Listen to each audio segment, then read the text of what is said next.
So measuring up as a Christian is not based on perfection or comparison to others, but rather on growing in Christ likeness, characterized by humility, love, and the fruit of the Spirit.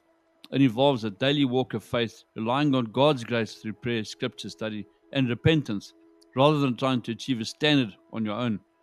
Focus on character, not just competence. Maturity is measured by how much you resemble Jesus in your actions, gentleness, patience, forgiveness, and purity, rather than just religious knowledge. That's the most difficult thing in the world to do. The goal is Christ likeness. The ultimate standard is Christ.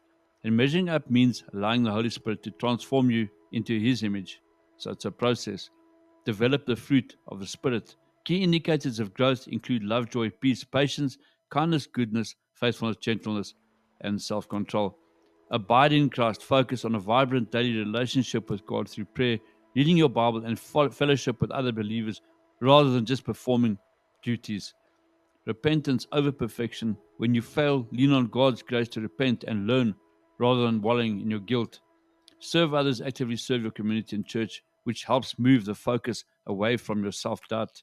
So ultimately, you measure up because of what Christ has done, not what you have done. It is a process of yielding to God's transformation, and it takes time.